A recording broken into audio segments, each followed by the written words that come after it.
বন্ধুরা, তোমাদের ঘরেও কি এরকমের অনেক পুরনো সিনথেটিক শাড়ি পরে রয়েছে? এই শাড়িগুলো খুব গরম হয়, পরতে ইচ্ছা করে না। আজকে আমি তোমাদের সাথে শেয়ার করব শাড়ির একটা ছোট্ট টুকরো দিয়ে দারুণ একটা আইডিয়া। আশা করব আজকের ভিডিওটা তোমাদের অবশ্যই ভালো লাগবে। তো এখানে আমি নিয়ে নিয়েছি একটা ননওয়ানের কাপড়, এর সাথে নিয়েছি রবার শিট, আর তার সাথে নিয়েছি এক টুকরো শাড়ির কাপড়। তো দেখো, তোমাদের কাছে যদি এরকমের রবার শিট না থাকে, সেই জায়গায় তোমরা চালাটার বস্তাও ব্যবহার করতে পারো। আর এই যে রবার শিটগুলো, যেখানে আমরা সেলাইয়ের জিনিস পাওয়া যায়, ব্যাগ বানাবার জিনিস পাওয়া যায়, সেখানেই কিন্তু এই রবার শিটগুলো পাওয়া যায়। তো এরকম করে দেখো আমি সেফটি পিন লাগিয়ে এটাকে সিকিওর করে নিলাম। এবারে এই তিনটেকে আমি কোয়েলিং করে নেব। তো কিভাবে করছি চলো তোমাদেরকে মেশিনে দেখিয়ে দিই। তো দেখো, এটা খুবই সফট থাকে, তোমরা ইজিলি মেশিনে সেলাই করে নিতে পারবে, খুব তাড়াতাড়ি এটা হয়ে যায়। তো আমি একটু কাপড়গুলো বড় রেখেছিলাম, কোয়েলিং করা হয়ে গেছে। এবারে যে এক্সট্রা কাপড়গুলো আছে সেগুলোকে কেটে সরিয়ে দেবো। এইভাবে তোমরা বাড়িতে পরে থাকা যে কোনো কাপড় দিয়ে তোমরা তোমাদের মনের মতন বানিয়ে নিতে পারো। একটা ছোট পিস দিয়ে, ছোট টুকরো কাপড় দিয়ে তোমরা এটা ইজিলি তৈরি করতে পারবে। তো দেখো, এরকম করে কুইলিং করে নেওয়ার পরে এটা কিন্তু জিনিসটা খুব মজবুত হয়ে গেল। আর এইভাবে আমি একটা পিস রেডি করে নিলাম। এবার তোমাদেরকে মেজারমেন্টটা শেয়ার করে দিই। তো দেখো, এখানে আমি মেজারমেন্ট নিয়েছি, এখান থেকে এখানে হচ্ছে 18 ইঞ্চি, আর এখান থেকে এখানে হচ্ছে 10 ইঞ্চি। তোমরা চাইলে এর থেকে বড়ও বানাতে পারো। তো দেখো, এবারে আমি এখানে 2 ইঞ্চিতে দাগ দিচ্ছি। এখান থেকে লেফট আর রাইট 2 ইঞ্চি 2 ইঞ্চি করে দিলাম। অপর পাশেও এইভাবেই 2 ইঞ্চি, আর এখান থেকে 2 ইঞ্চিতে দাগ দিয়ে দেবো। দুটো ছোট ছোট দাগ দিয়ে দিলাম। এবারে দেখো, কাপড়টা এইভাবে ফোল্ড করে সেলাই করতে হবে। জাস্ট খালি এরকম করে ধরবো, আর এইভাবে একটুখানি নিয়ে একটু ফোল্ড করে সেলাই করে দেবো। অপর পাশটাও ঠিক এইভাবে করব, এখানে একটু আর এখানে এইভাবে একটু ডবল করে নিয়ে সেলাই করে নেব। তো চলো মেশিনে তোমাদেরকে দেখিয়ে দিই কীভাবে করছি। তো দেখো, এটাকে এরকম করে নিয়ে এইভাবে আমি মেশিনে সেলাই করে নিচ্ছি। এটা খুব সফট, সেই জন্য ইজিলি মেশিনে সেলাই করা যাবে। আমি নর্মাল 16 নম্বর ছুঁচ দিয়ে কিন্তু এটা সেলাই করে নিচ্ছি। তো দেখো, এটা একটুখানি এরকম করে এই পাশ আর ওই পাশ সেলাই করা হয়ে গেছে। তো শেপটা এরকমের এসছে। তো তোমরা চাইলে এর থেকে বড় সাইজেরও বানাতে পারো। দুপাশেই আমি এরকম করে সেলাই করে নিলাম। খুব সহজেই আর খুব তাড়াতাড়ি তোমরা এটা তৈরি করে নিতে পারবে। তো এরকম করে এটা রেডি করেছি। আর এখানে দেখো, আরেকটা টুকরো কাপড় নিয়েছি। কাপড় নিয়ে তোমরা দুভাবে এটা তৈরি করতে পারবে। প্রথম আইডিয়াটা তোমাদের সাথে শেয়ার করি। এখানে দেখো 6 ইঞ্চি নিয়েছি, মাঝখান থেকে কেটে নেব 3 ইঞ্চিতে। একটা পাতলা স্ট্রিপ এখান থেকে তৈরি করে নেব। তো তোমাদের হ্যান্ডেলটা যতটা লাগবে ঠিক সেইভাবেই কেটে নিতে পারো। তো দুটো পিস আমি এখানে কেটে নিয়েছি। আর এর সাথে ব্যবহার করব এই রকমের ফোম শিট, যেগুলো আমাদের শাড়ি কাপড়ের সাথে আসে। এর থেকে একটা পিস এইভাবে কেটে নিচ্ছি। তো বেল্টটা বানানো তোমাদের উপরে, কতটা চড়া বা পাতলা বানাবে তোমাদের উপর ডিপেন্ড করছে। তো জাস্ট খালি এরকম নিয়ে এর ভেতরে এটাকে দিয়ে এরকম করে ডবল করে এটাকে সেলাই করে নিতে হবে। এটা মাঝখানে রাখবো, আর দুপাশে দুটো কাপড় এরকম করে দিয়ে এইভাবে সেলাই করে নিতে হবে। এইভাবে দুটো পট্টি আমি রেডি করব, দুটো বেল্ট এইভাবে তৈরি করে নেব।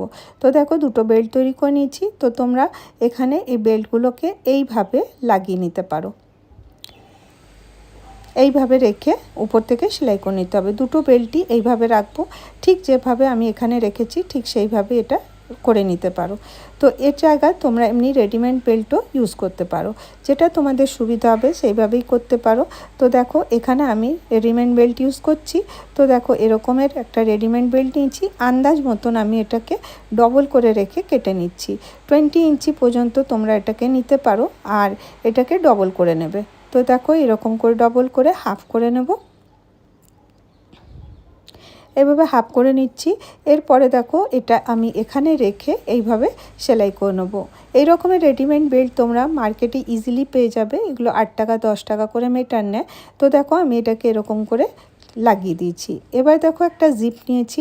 জিপে অলরেডি রানারটা আমি লাগিয়ে রেখেছি। তো তোমরা এটা রেডিমেড জিপ যেটা আছে সেটাও ব্যবহার করতে পারো। তো আমি তো তোমাদেরকে বলি আমি মিটার হিসাবেই কিনে আনি। তো অনেক জিপ লাগে বলে সেটা সস্তাও পড়ে। তো এর থেকে দেখো, আমি জিপটা এইভাবে মেজারমেন্ট করে কেটে নেব।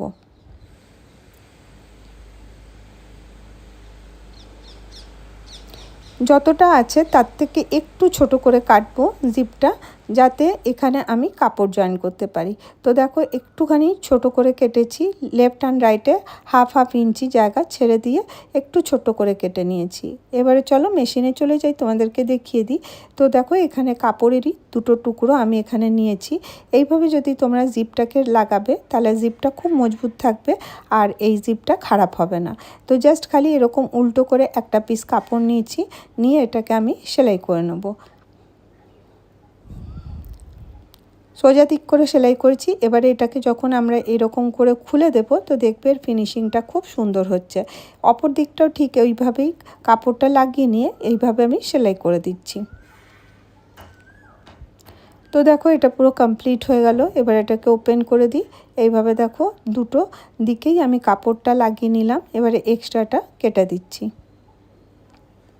এবার চলো এটাকে এবারে সে ব্যাগটা যে বানিয়ে রেখেছিলাম তার মধ্যে লাগাতে হবে। এবারে এই পাটটা নিয়ে উপরের দিকে যে সোজা পাটটা আছে নিচের দিকে রেখে উল্টো পাটটা উপরের দিকে রেখে এখানে আমি এটাকে সেলাই করে নেব। এটা তোমরা খুব ইজিলি তৈরি করে নিতে পারবে আর তোমাদের একটুও সময় লাগবে না। তো যখন তোমরা এটা করবে দেখবে এরকম করে সুন্দর করে এটা সেলাই হয়ে যাচ্ছে। একটুখানি জিপের যে রানারটা আছে ওটা একটু আগে পিছে করে করে নিতে হবে, তাহলে তোমাদের সেলাই করতে খুব সুবিধা হবে।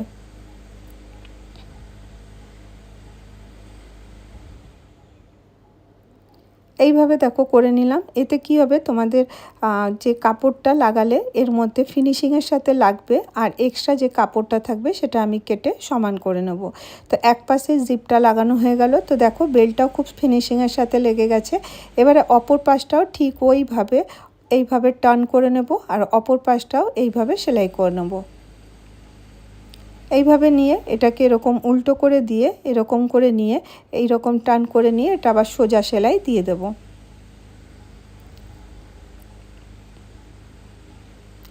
এরকম তোমরা পার্টসগুলো বানিয়ে কাউকে গিফটও দিতে পারো, দেখতেও খুব ভালো লাগবে। আর এই ব্যাগগুলো কিন্তু খুব মজবুত হয়, তো কেউ বুঝতেই পারবে না যে এটা তোমরা বাড়িতে বানিয়েছো। খুব সহজেই তোমরা এটা তৈরি করে নিতে পারবে। ডিফারেন্ট শেপের ডিফারেন্ট কালারের এরকমের বানিয়ে তোমরা ইউজ করতে পারো। তো দেখো এইরকমভাবে আমি এটাকে সেলাই করে নিচ্ছি।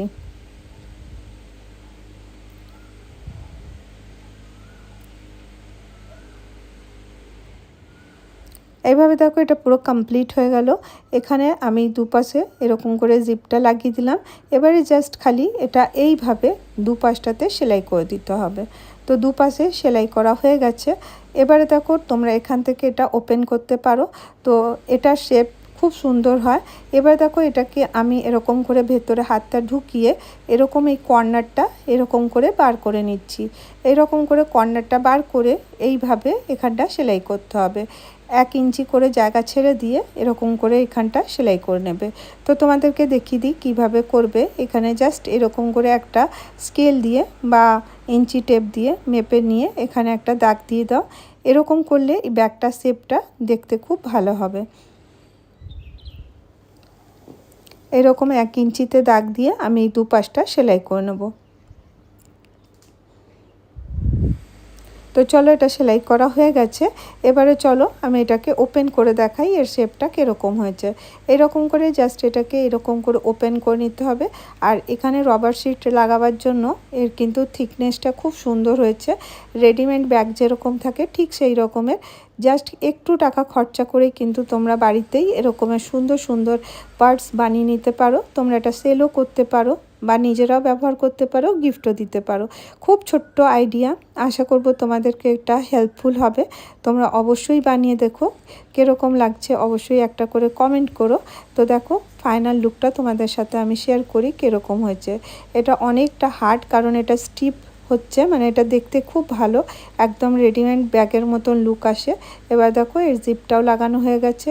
আর এরকম একটা ছোট্ট পার্টস আমরা প্রত্যেকেই চাই মোবাইল বা টাকা পয়সা রাখার জন্য। তো দেখো একদম ইজিলি তোমরা এটাকে তৈরি করে নিতে পারো। তো কেমন লাগলো আজকের আইডিয়াটা অবশ্যই জানিও। আজকের ভিডিও এতটা।